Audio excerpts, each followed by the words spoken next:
The village of Itam Nabuan had always been a place of whispers.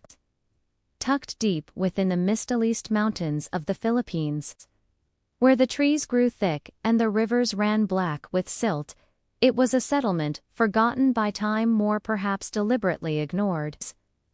The elders spoke of it in hushed tones, their voices trembling with something deeper than fear, reverence, dread.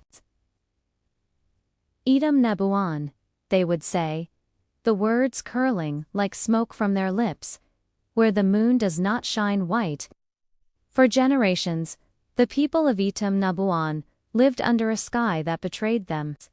The moon, when it appeared at all, was not the silver beacon that guided other villages. No. Their moon was a void, a gaping maw of darkness that swallowed the light whole. The elders claimed it was punishment, an ancient sin, a broken pact with forces, best left undisturbed. The younger generation scoffed, of course. Superstition. Nonsense. The moon was just the moon. But then the disappearances began. It started with small things, a chicken here, a goat there, livestock torn apart, their entrails strewn across the grass in patterns too deliberate to be the work of wild animals. The villagers muttered. But life went on. Then came the first child. Little Rosa, barely 6 years old, had gone to fetch water from the river at dusk. She'll never returned. They found her sandal the next morning, half buried in the mud, the strap neatly severed as if by a blade. No blood. No body. Just that single, haunting clue. The elders gathered in the dim glow of oil lamps, their faces carved deep with lines of worry. Aswang. One of them breathed, and the word slithered through the room like a living thing. The others nodded grimly. Dayong, the village's battle-scarred leader, stood at the edge of the circle, his arms crossed, his jaw set. He had seen war. He had seen death. But this was something else. Then the hunter vanished. A strong man, one who knew the forests better than his own heartbeat. They discovered his spear lodged in the trunk of a bolete tree, its tip slick with a substance too thick to be set. And then, worst of all, the entire Mendoza family, father, mother, 3 children gone, in the span of a single night. Their hut stood undisturbed, the embers of their fire still warm. But the door hung open, swaying gently in the wind, as if something had walked out and forgotten to close it behind.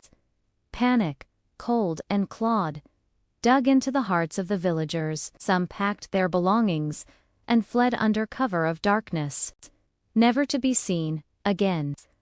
Others barricaded themselves inside their homes, hanging garlic and rosaries from their doorways. But Dayong knew better. You couldn't run from what was already among you. He sought out Lola Apo, the oldest of the elders, a woman so withered by time she seemed more shadow than flesh. She received him in her hut, the air thick with the scent of burning herbs, and something darker, something like old blood. Without a word, she cast a handful of bones onto the floor and stared at them with milky, unseeing eyes. Not one. Many. They wear the faces of those you know. They walk in daylight. They feast at night. Her gnarled fingers closed around Dayong's wrist. Her grip impossibly strong. You must lead them, boy. But the cost will be blood.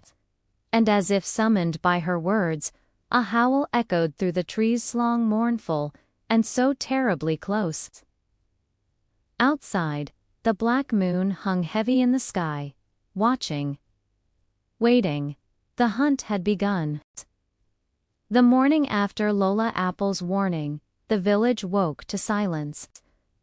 Not the peaceful quiet of dawn, but the thick, suffocating stillness of a predator holding its breath. Dayong stepped out of his hut, the wooden planks creaking under his weight, and immediately felt the wrongness in the air. The birds weren't singing. The usual chatter of women starting their chores was absent. Even the wind seemed hesitant to stir the leaves. He found the first sign near the riverbank. A trail of dark, almost blackened blood led from the water's edge into the underbrush. The droplets were too far apart. Whatever had bled here had been moving fast. Dayong crouched, fingers hovering just above the stains. The blood wasn't drying. It shimmered faintly, as if alive, clinging to the earth with unnatural persistence. Behind him, Gasper, his oldest friend and the village's best tracker, let out a low whistle. "That's not from any animal I know," he muttered, his usual bravado dulled by the unease in his voice. They followed the trail. It wasn't difficult. Whoever had left it hadn't bothered to hide its path. The forest grew denser, the canopy above blotting out what little light the black moon allowed. Its gnarled roots formed a grotesque archway, like the entrance to some forgotten god's temple. And there, tangled in the roots, was a shirt. Torn, stained, but unmistakable. Dayong's stomach turned to ice. Adrian, his cousin, his brother in all but blood, had been missing for 3 nights. They'd assumed he'd gotten drunk and passed out in some far-off field. But this was no accident. The fabric wasn't just ripped, it was shredded in perfect, parallel lines. Claw marks, a twig snapped behind them. Both men spun, blades drawn. But it was only little Tomas, Gaspar's nephew, his face pale under the dirt, smudging his cheeks. "Tito Dayong," the boy whispered, eyes too wide for his small face. "It's a thing in the trees." "It was watching us last night," said Hitito Adrian's voice. Before Dayong could respond, a scream tore through the village. Not a scream of fear. This was raw, guttural, the sound of something being ripped apart from the inside. They ran. By the time they reached the central clearing, it was already over. Old man Datu, the village's butcher, lay sprawled in the dirt. Or at least, most of him did. His chest had been split open, ribs splayed like broken wings. The heart was gone, not cut out, not torn. It looked melted, as if something had reached inside and simply dissolved it. The villagers who'd gathered around the body recoiled as Dayong approached. Not out of fear of him, no. Their eyes were fixed on something behind him. High in the branches of the mango tree at the edge of the clearing, a shadow moved. Too large to be a bird. Too fluid to be a man. For a single, heart-stopping moment, the thing turned and Dayong saw its face. But the eyes were all wrong. Black from edge to edge, with pinpricks of red where the pupils should be. And the smile, ... God. The smile, too wide, too many teeth. Then, it was gone. That night, the village barricaded itself behind locked doors and salt-lined thresholds. But Dayong didn't sleep. He sat by Lola Apo's fire, sharpening his blade, listening to the whispers of the old woman's prayers. Outside, something scratched at the walls. And from the forest, Adrian's voice called his name. The scratching at the walls had stopped just before dawn, leaving behind deep grooves in the hardwood 3 parallel lines. As if some monstrous beast had tested its claws against the village's fragile barriers. Dayong hadn't slept. His fingers still clutched the hilt of his campi, the blade's edge glinting dully in the firelight that had burned low hours ago. Lola Apo hadn't moved from her crouched position near the hearth, her skeletal hands hovering over a clay bowl filled with a thick, foul-smelling paste that bubbled sluggishly despite the dying embers. The air smelled of burnt hair and something sweetly rotten. When the first gray light of false dawn filtered through the cracks in the hut's walls, the old woman finally stirred. Her joints popped like snapping twigs as she straightened, her milky eyes rolling back into focus. "He saw it," she said, not a question, but an accusation. Dayong didn't answer right away. The image of Adrian, or what had once been Adrian perched in that tree, grinning with too many teeth, had seared itself behind his eyelids. He could still hear the way his cousin's voice had called his name. The syllables stretched and distorted, like a recording played backward. Lola Apo spat into the fire. The flames hissed and flared green for a single, terrifying second. "They're changing him," she said. Piece by piece. First the voice, then the eyes. "Sue. The hunger will take what's left." A cold knot tightened in Dayong's gut. "How do we stop it?" The shaman's laughter was a dry, rattling sound. "Stop it? You cannot stop the tide, boy, but you can dam the river." She reached into the folds of her tattered shawl and produced a small leather pouch. Inside were three things: a sliver of blackened bone, a twisted root that pulsed faintly when exposed to air, and a tiny glass vial filled with a substance so dark it seemed to swallow the light. "The bone is from the first who fell," she said, pressing it into Dayong's palm. It burned against his skin. "The root grows only where the Aswang have fed. And the vial, ... Her lips peeled back from gums devoid of teeth. "That is your cousin's blood. Taken before the change began." Dayong nearly dropped it. "You knew." "I know many things." She leaned in so close, he could count the broken veins in her eyes. "They are among us already, wearing the faces of your friends, your neighbors, maybe even your family." Her breath smelled of grave dirt. "The only way to know for sure is to make them reveal themselves." Outside, the village was beginning to stir. Muffled voices, the clatter of pots, the nervous laughter of children who didn't yet understand why their parents had barred the windows. Normal sounds, human sounds. But beneath it all, Dayong heard something else, a low, rhythmic clicking, like insects chittering in the walls. Lola Apo's hand clamped around his wrist. "Tonight," she whispered, "when the black moon rises, gather the men. Arm them with blades dipped in the oil of the blessed coconut.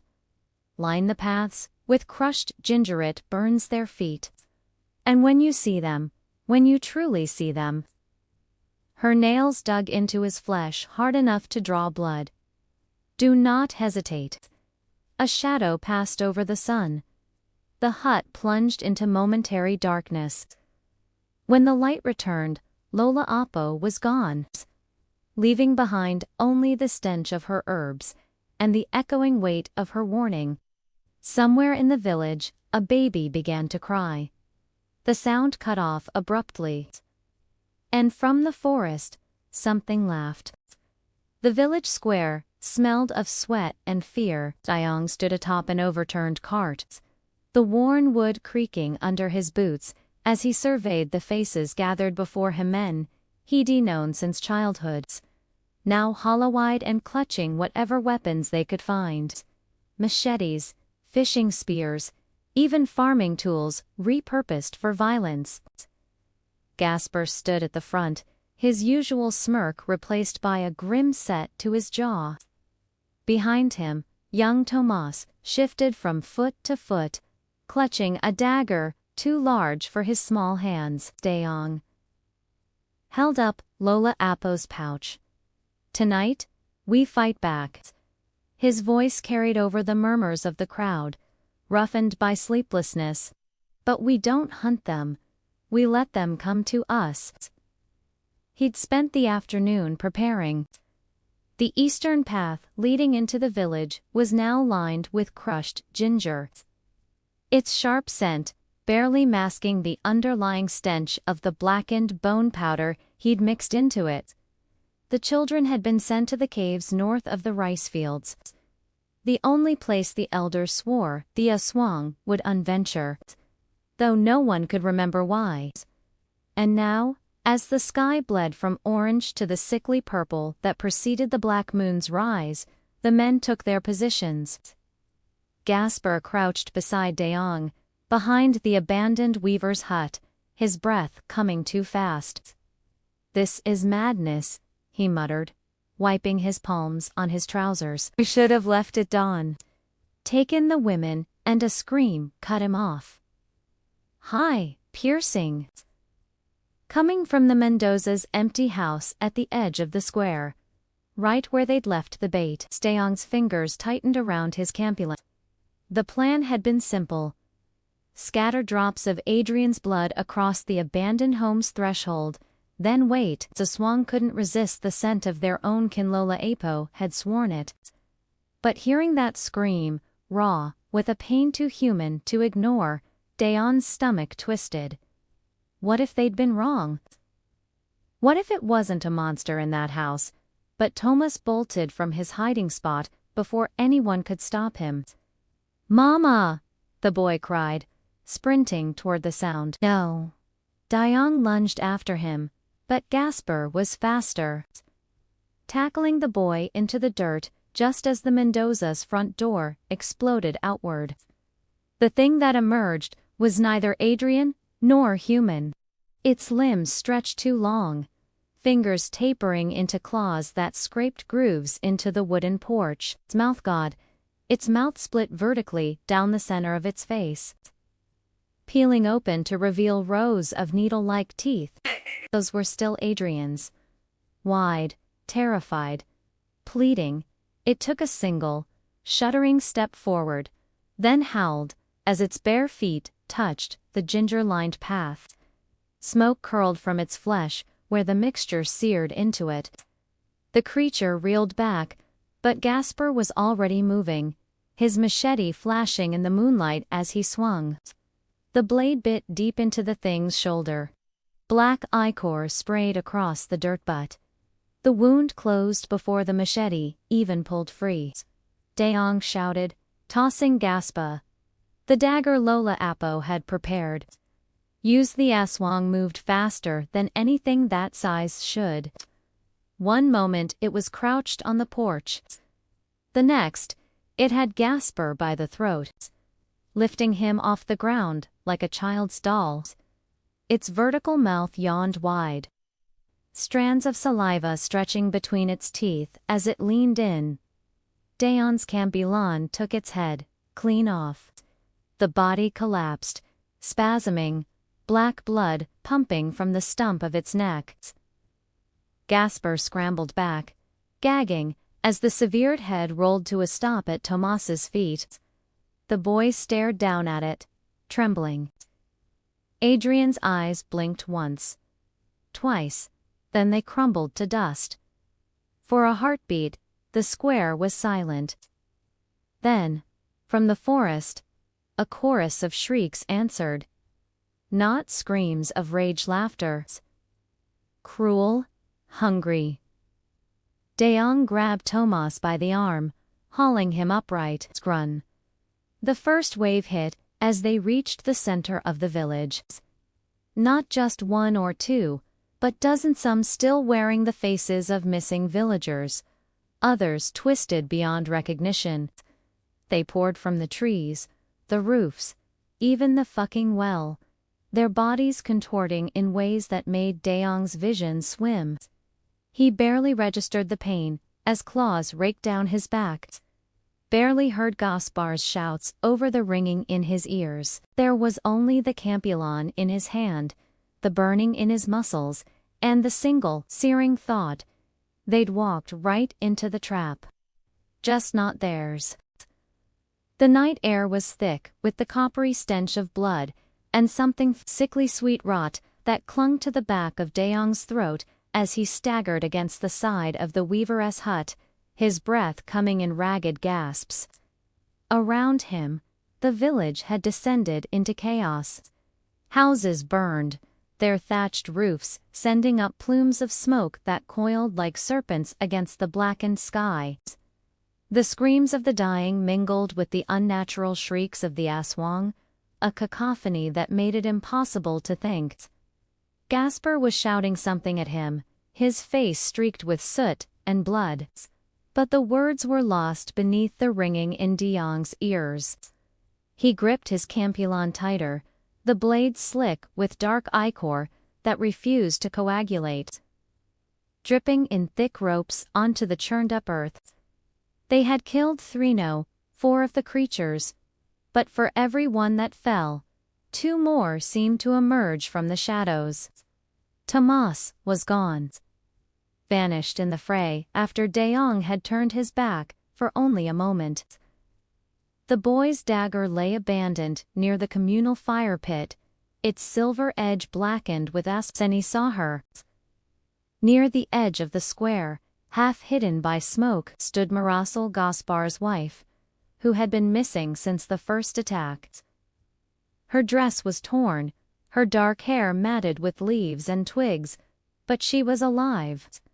She raised a trembling hand toward them, her lips forming words that didn't carry over the din. Gasper didn't hesitate. He broke into a sprint, his arms outstretched. Emerasol, Dayong's warning died on his lips as Marasal's mouth stretched too wide. Too many teeth and her fingers elongated into claws. Gasper didn't have time to scream before she was on him, her jaws closing around his shoulder with a wet crunch. Something inside Dayong snapped. He crossed the distance in seconds, his campilion singing through the air as it cleaved Marasal's head from her shoulders. The body collapsed, twitching, but Gasper was already on the ground, his life pumping out between the fingers he'd clamped over the wound. His eyes were wide with pain and betrayal, his lips moving soundlessly. Dayong didn't need to hear him to know what he was asking. He raised his blade again. Gasper's blood was still warm on his hands when the first drops of rain began to fall.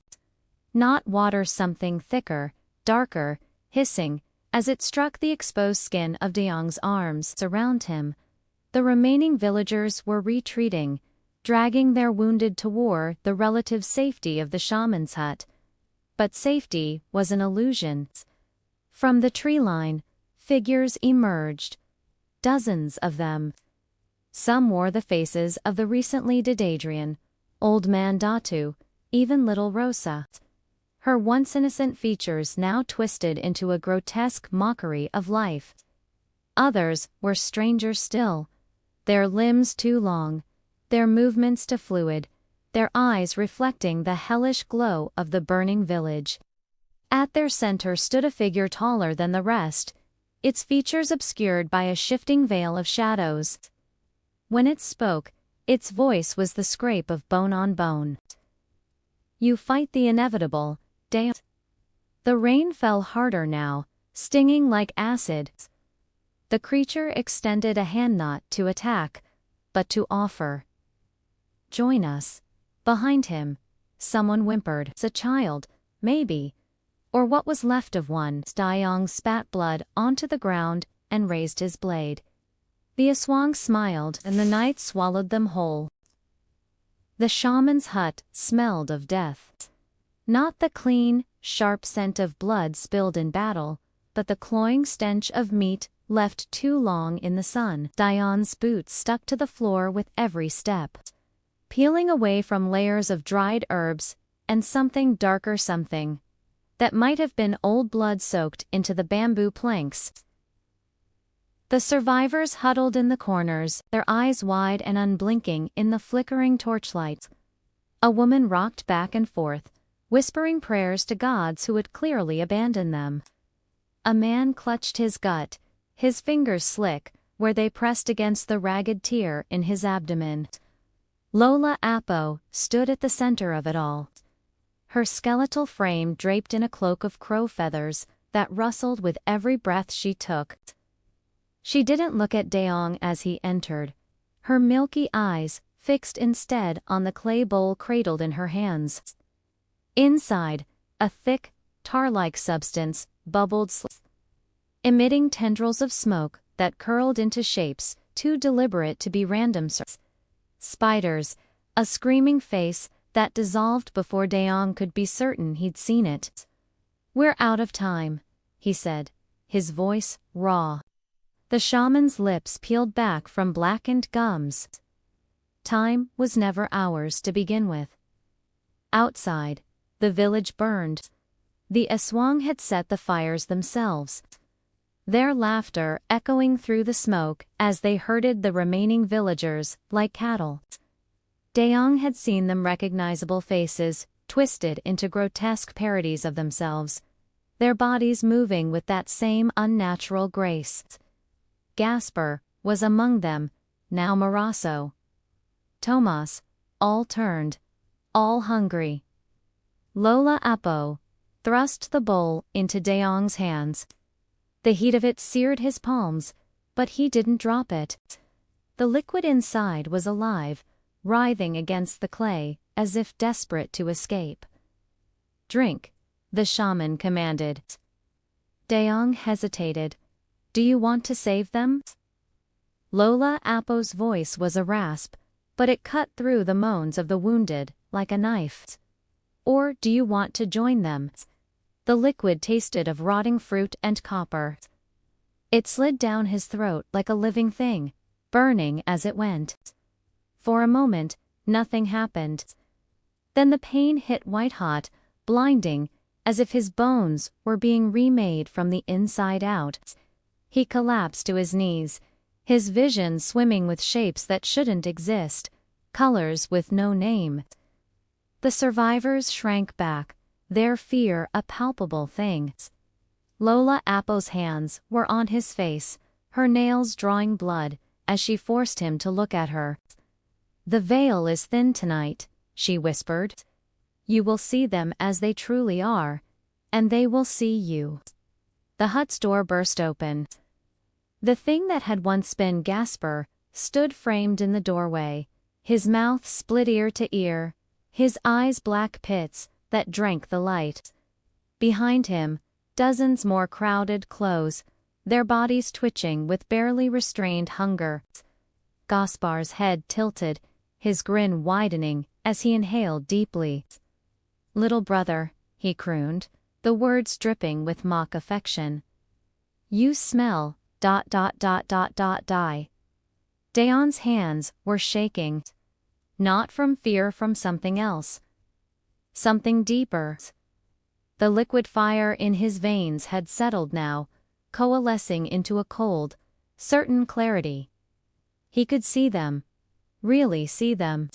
Not the human masks they wore, but the things beneath, the writhing shadows, the too many teeth, the hollow places where their souls should have been. Lola Apo's voice was a whisper at his ear. "Fire pure." Dayong reached for the nearest torch. The last thing he heard before the world erupted into flame was the shaman's laughter, rising above the screams, like a promise, or a curse. The fire took everything. It raced across the thatched roofs of Itam Nabuan like a living thing, hungrier than the Aswang themselves, turning homes into pyres that painted the night in hellish oranges and reds. The heat pressed against Dayong's skin like a physical force, but he didn't flinch, couldn't flinch, not with the creatures circling closer, their forms flickering at the edges of his vision like half-remembered nightmares. The shaman's brew still burned in his veins, sharpening his sight until he could trace every unnatural contour of their true faces beneath the human masks they wore. Gaspar's jaw unhinged too wide, Marasel's fingers stretched into talons. "Thomas, dear God." Little Thomas had too many joints in his limbs, bending in ways no child's body should. Dayong tightened his grip on the torch. The flames reflected in the Aswang's black eyes, but they didn't retreat. They never retreated. "Come on, then," he growled. Gasper moved first. His body blurred, crossing the distance between them faster than humanly possible. His claws slashing toward Dayong's throat. Dayong barely dodged, feeling the wind of the strike ruffle his hair as he brought the torch down across Gasper's back. The fire caught instantly, blue flames licking up the creature's spine with an unnatural hunger. Gasper screamed a sound that was part human, part something far worse as his flesh blackened and peeled away in ribbons. But even as he burned, his limbs kept moving, his claws still reaching. Dayong didn't hesitate. He drove his campilan through Gaspar's chest, the blessed silver blade parting flesh like water. For a single, heart-stopping moment, their eyes met in that fractured second. Dayong saw something human flicker in Gaspar's gaze. Recognition, sorrow. Then it was gone. And Gaspar's body collapsed into a heap of smoldering ash. The other Aswang shrieked in unison, a sound that vibrated in Dayong's teeth. They attacked as one, a wave of gnashing teeth and rending claws. Dayong spun, his blade flashing in arcs of silver and crimson, severing limbs that twitched even as they fell. A talon grazed his ribs, parting flesh with surgical precision. He barely felt it. The shaman's brew had numbed him to pain, heightening everything else, the coppery temps of blood in the air, the stench of burning flesh, the way Marasal's too long tongue lashed out like a whip, wrapping around his wrist and yanking him off balance. He hit the ground hard, the breath driven from his lungs. Mirasol loomed over him, her mouth splitting vertically, now. Rows of needle teeth glistening with saliva. "She should have run when you had the chance," she whispered in a voice that was almost tender. Dayong spat in her face. The saliva sizzled where it struck her skin, another effect of the shaman's brew.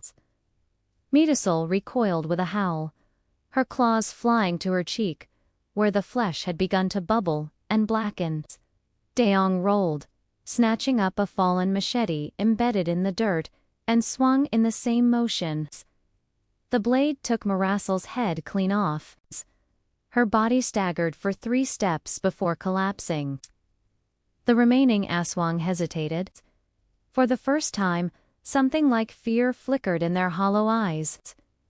Dayong rose, his breath ragged, his body singing with adrenaline, and something darker, something that felt suspiciously like joy. He could feel the village burning around him, could hear the distant screams of those who at made it to the shaman's hut in time. But in that moment, there was only the fight, only the kill. Then Tomas attacked. The Bueno, the thing wearing Tomas's face, moved with a spider's grace, skittering across the ground on all fours before launching itself at Dayong's throat. Dayong barely got his arm up in time, letting the creature sink its teeth into his forearm instead of his neck. Pain lanced up his arm, white-hot and blinding, but he didn't drop the machete. With a roar, he drove the blade into Tomas's side, once, twice, until the small body went limp. Tomas looked up at him with wide, innocent eyes. "Tito de," he whimpered, his voice perfectly human again. "It hurts, ... Dayong froze. Just a moment cost him. Claws raked across his back, sending him sprawling face first into the dirt. He rolled just in time to see the remaining Aswang closing in, their teeth bared, their eyes alight with triumph. Behind them, the fire raged unchecked, consuming what little remained of each. Lola Apo's voice echoed in his memory. "Fire pure." Dayong smiled through bloodied teeth and reached for the fallen torch beside him. The explosion rocked the night. Later, The survivors would say it was the shaman's magic, that her spirit had guided the flames into the storehouse, where the village kept its rice wine and cooking oils. But in that moment, all Dayong knew was the heat, the light, and the Aswang screams as the world turned to fire around them. When the smoke cleared, only silence remained. And the black moon, watching. The silence after the explosion was worse than the screaming. Dayong lay in the scorched earth, his body a tapestry of wounds that should have killed him hours ago. The shaman's brew still coursed through his veins, stitching flesh back together with a prickling, unnatural heat that made his teeth ache. Around him, the remains of Itam Nabuan smoldered, blackened timbers jutting from the ground like broken bones. The air thick with the stench of charred meat and something darker. Something that clung to the back of his throat like a living thing. He rolled onto his side, spitting blood and ash. The Aswang were gone. Not dead. He knew better than to hope for that. But scattered. Their twisted forms retreating into the forest's embrace. Only their handiwork remained. The half-eaten corpses. The claw marks gouged deep into stone, the patches of earth where the grass had withered and died in perfect circles, and the footprints Dayong's breath caught. They led away from the village, deeper into the mountains, where the trees grew so close together, their branches formed an impenetrable canopy. Normal footprints, at first, human, if slightly elongated. Then, as they neared the tree line, the toes tapered into points. The arches disappeared entirely, until they looked less like footprints and more like talon marks. Lola Apo's final words came back to him. The name tasted like bile on his tongue. He found the first shrine an hour's walk into the forest. It's a crude thing. Just a pile of stones stacked waist-high, crowned with a human skull, so old, the bone had yellowed to the color of old parchment. Something had been carved into the forehead, a symbol that made Dayong's eyes water when he looked at it too long. Beneath the shrine, the earth was soft, yielding. When he dug his fingers into it, they came away slick with a substance too thick to be water, too cold to be blood. The second shrine was larger, and the third larger still. By the time he reached the cave mouth, a yawning black maw set into the mountainside, its edges worn smooth by centuries of passing hands. Dayong's skin prickled with the certainty of being watched, not by the Aswang. Something older. Something patient. The darkness inside breathed. Dayong hesitated at the threshold, his hand hovering over the hilt of his cane. The blade had saved him more times than he could count. But here, in this place that stank of whetstone and rotting meat, it felt absurdly small. Useless, like bringing a child's toy to a war. Then the voice came. Not from the cave. From inside his head. "You are persistent, little hunter." The words vibrated in his skull, in his bones, in the very marrow of him. Dayong's knees buckled. His vision swam with images, not his own. A moon darker than night, a village, not unlike Edom Nabuan screaming, as something ancient and hungry walked among them. A pact sealed in blood and betrayal. "You think you fight monsters?" The voice continued, amused. "But you are simply the latest, in a long line of fools who tried to stem the tide." Dayong forced himself upright, Macabo. The cave exhaled, and the darkness stepped forward. It wore the shape of a man, or something that had once been a man. Tall, emaciated, its skin stretched tight over bones that seemed too sharp, too angular, to be human. Its eyes were pits of blackness that drank the scant moonlight. Its mouth, a vertical slit that ran from forehead to chin, sealed shut by what looked like crude stitches made from human hair. When it spoke, the stitches strained, oozing black eye. "I gave them power," Makabo said. Its voice both inside and outside Dayong's head now. "When the Spanish came with their guns and their crosses, when your people were being slaughtered like cattle, I offered salvation. All they had to do was ... indulge." Dayong's hand found his blade. Makabao's laugh was the sound of dry leaves skittering across stone. "I freed them. Just as I could free you." It extended a hand. Too many fingers, each ending in a claw like polished obsidian. "The boy still lives. The shaman too. I could return them to you. Whole, human." The offer hung in the air like smoke. Dayong tightened his grip on the campilan and lunged. The blade never reached its mark. One moment he was mid-strike, the silver edge flashing in the moonlight. The next, he was on his knees, his muscles locked in place, his breath coming in ragged gasps. Makabo hadn't moved. Hadn't even blinked. "Pity," it sighed. Then the stitches on its mouth began to unravel. The first stitch popped with a sound like a breaking bone. Dayong couldn't move, couldn't scream. His body had turned traitor, muscles locked in rigid paralysis as the ancient thing before him unraveled its own face. The black threads holding Makabao's mouth closed, snapped one by one, each releasing a puff of stale, graveyard air that made Dayong's eyes water. The stench was unbearable, rotting meat left too long in the sun, mixed with the cloying sweetness of spoiled fruit. The final thread fell away. Makabao's mouth opened.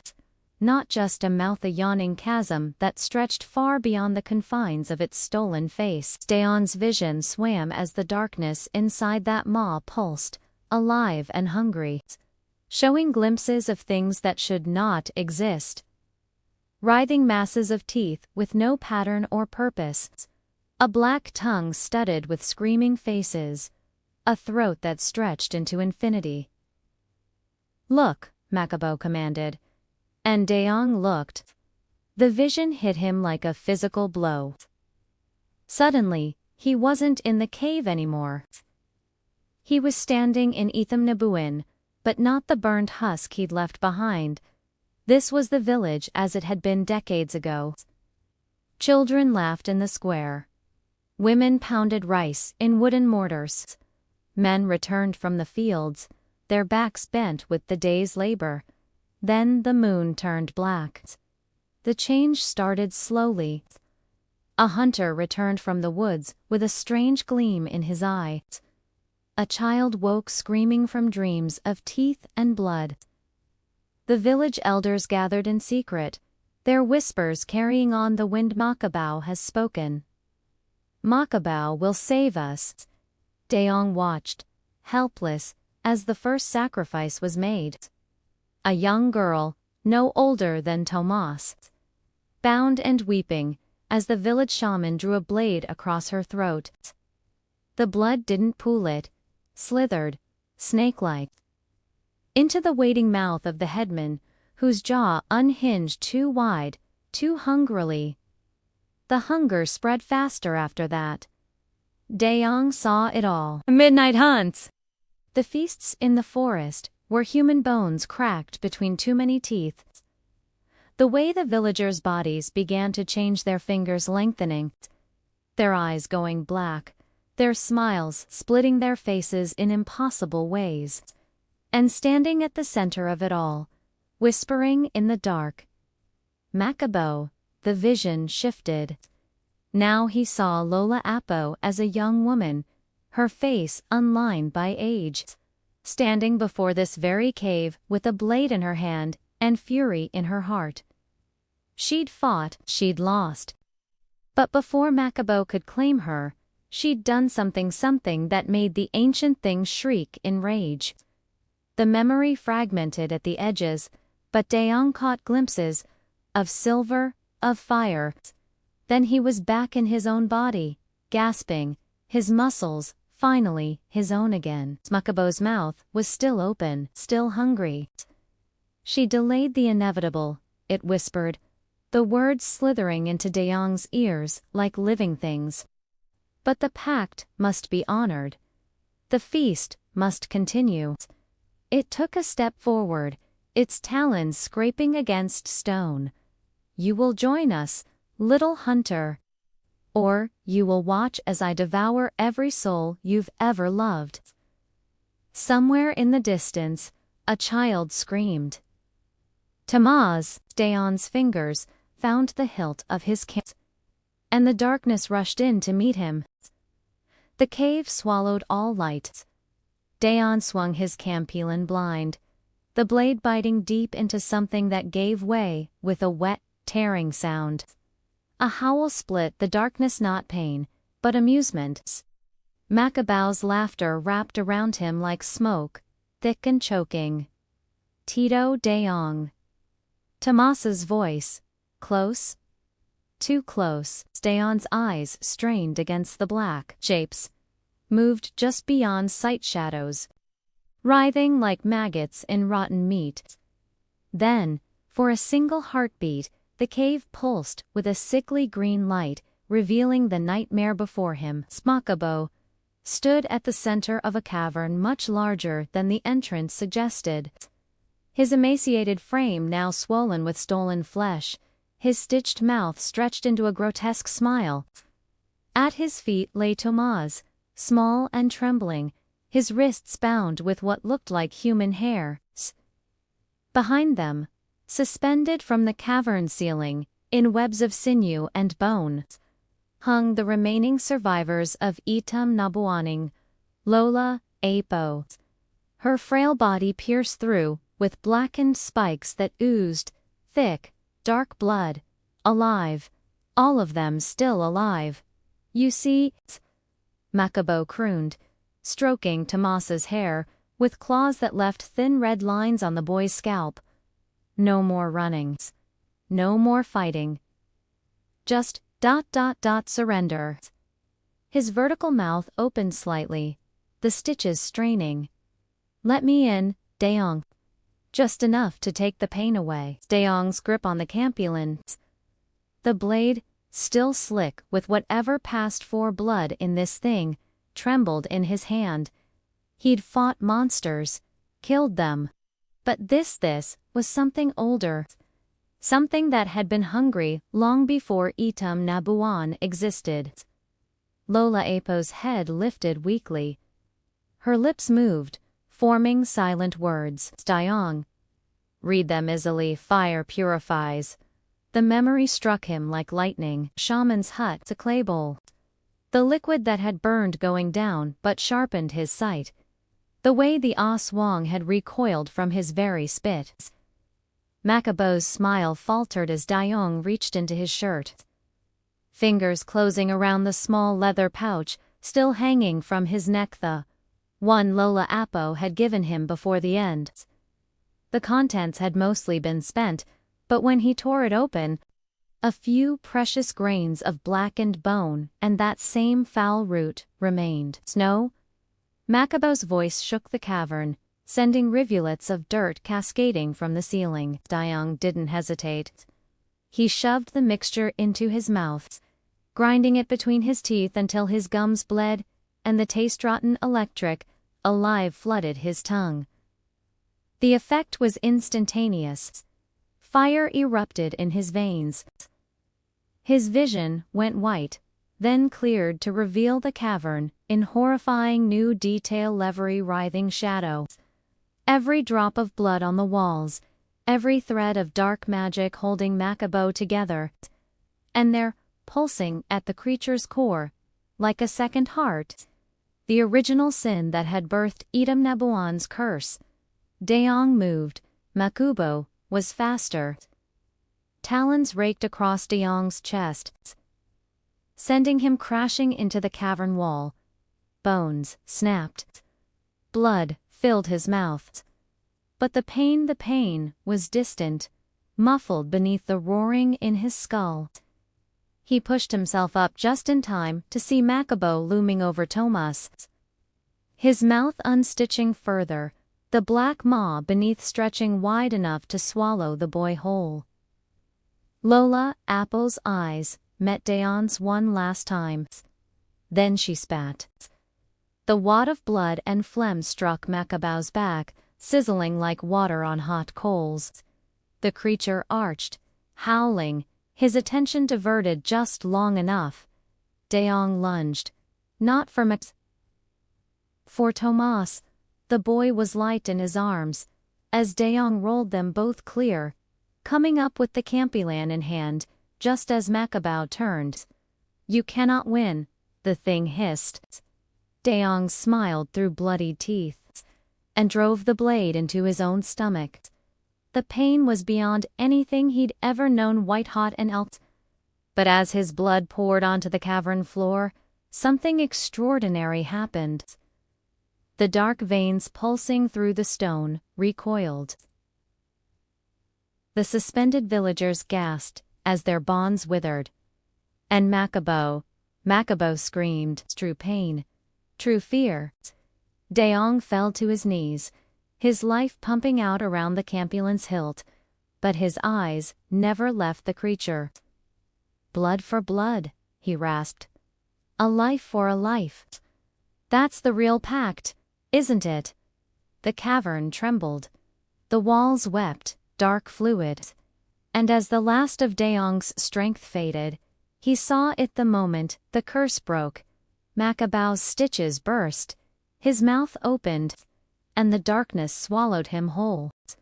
Consciousness returned in slow, painful waves.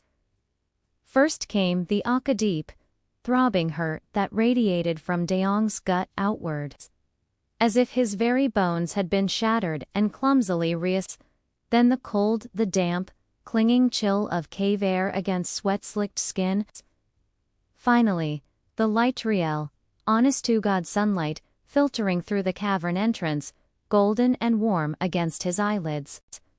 He shouldn't be alive.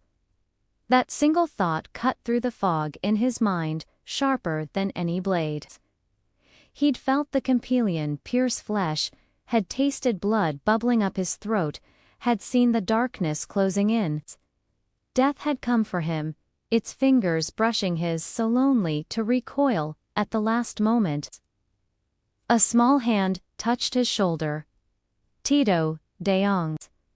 Tomasa's voice was hoarse, but blessedly human. Dayong forced his eyes open, wincing as the light stung. The boy crouched beside him, his face smudged with dirt and tears, but whole unchanged. Behind him stood the others, the surviving villagers. Their bonds severed, their eyes clear of that unnatural blackness. Beyond them, slumped against the cavern wall like a discarded puppet, lay Lola Apo. Dayong tried to sit up, agony lanced through his abdomen, forcing a grunt through clenched teeth. His hand flew to his stomach, fingers probing for the wound that should have killed him. Nothing, not even a scar. The curse is broken, Lola Apo rasped. She looked older than Dayong had ever seen her, her skin stretched paper-thin over brittle bones. But her eyes, those milky, all-seeing eyes, burned with fierce triumph.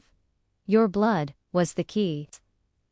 The last sacrifice to undo the first. Dion's gaze drifted to the center of the cavern, where Macabao had stood. Only scorched stone remained. The rock fused into strange twisting patterns, as if by tremendous heat. Of the creature itself, there was no sin, no body, no ash, not even a lingering whisper of its presence. But something nagged at him. If it's over, he said slowly, why do I still feel it? Lola Apo's smile was a grim, toothless thing. Because some stains never wash out, boy. You carried the darkness inside you to kill the darkness outside. That mark doesn't fade. As if in response, a shiver ran down Dayong's spine, a sensation like cold fingers tracing his vertebrae. He knew without looking that his shadow stretched just a little too long, moved just a hair too slowly. The villagers didn't seem to notice. They were already helping each other stand, already murmuring about returning home, about rebuilding. As if the nightmare could be so easily packed away. Tomas tugged at Dayong's sleeve. Can we go now? Dayong looked at the boy's face really. There were shadows under his eyes that hadn't been there before, a wariness in his stance that no child should possess. But he was alive. They all were. For now, outside the cave, the world was eerily still. No birds sang. No insects buzzed. Even the wind held its breath as the ragged group picked their way down the mountainside. It wasn't until they reached the scorched remains of Itam Nabuan that Dayong noticed it, the moon, pale as bone, hanging in the morning sky, where no moon should be. White. Perfect, and watching. Lola Apo made a small, satisfied sound in her throat. The balance is restored, she said. Then, quieter. Just for Dayong. For now. The villagers set to work immediately, salvaging what they could from the ruins. No one spoke of the missing. No one mentioned the way the shadows seemed to twitch at the edge of vision. Dayong stood apart, his hand resting on the hilt of his campilon. Waiting, because if there was one thing he'd learned, it was this. Darkness always returns. Years passed. The village rose again from the ashes, its new houses standing where the old ones had burned. Children laughed where screams had once echoed. The elders told stories, careful, edited versions of what had happened to youngsters who trembled at the tales, but never truly believed. Dayong still walked among them, though fewer recognized him now. The years should have weathered him, bent his back, and grayed his hair. Instead, he remained unchanged, a man frozen between one breath and the next. The villagers whispered when they thought he couldn't hear.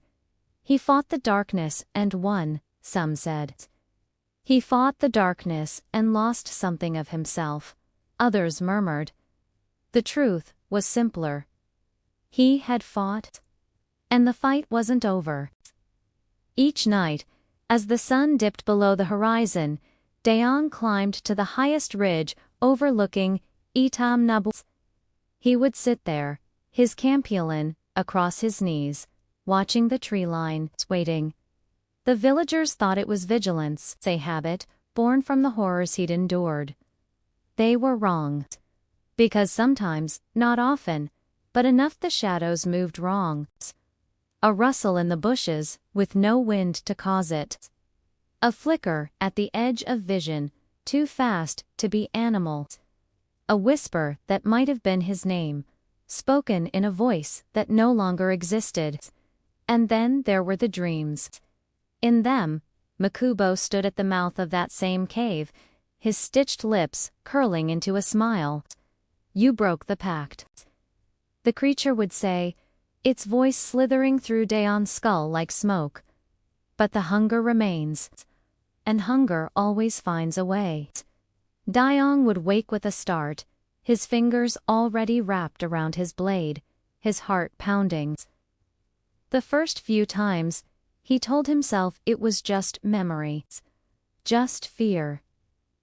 Then the livestock began disappearing again. Not often. Just a chicken here, a goat there. Nothing to raise alarm. But Dayong knew. He saw the way the animals' remains were torn apart too cleanly, too precisely. He saw the footprints left in the mud, human, at first glance, but with toes that tapered just slightly too much. The villagers dismissed it. Wild dogs. A stray panther. Perhaps. But Lola Apono, so old, she seemed more spirit than flesh, would meet Dayong's eyes, across the fire, and nod once. She knew. The darkness was stirring. On the last night of the dry season, Dayong stood at the cave mouth once more. The entrance was smaller now, partially collapsed, as if the earth itself had tried to swallow it whole. But the air still carried that same whetstone stench, that same whispering promise. From his pack, he withdrew 3 things: a silver dagger, a vial of blackened blood, and a single crow's feather. Lola Epo's final gift. He didn't enter the cave. He didn't need to. Instead, he knelt and drove the dagger into the earth at the threshold. The ground trembled. Somewhere deep in the mountain, something screamed. Dayong didn't flinch. He poured his blood over the blade, then placed the feather atop it. The moment the 3 objects touched, the screaming stopped. The earth stilled for now. As he turned to leave, a breeze stirred the trees, a whisper that might have been laughter, or a sigh, or simply the wind. Dayong adjusted the weight of his campilan on his back and started the long walk home. The moon overhead was white, but at the edges, just barely, the darkness was beginning to creep back in. And when it returned, he would be ready.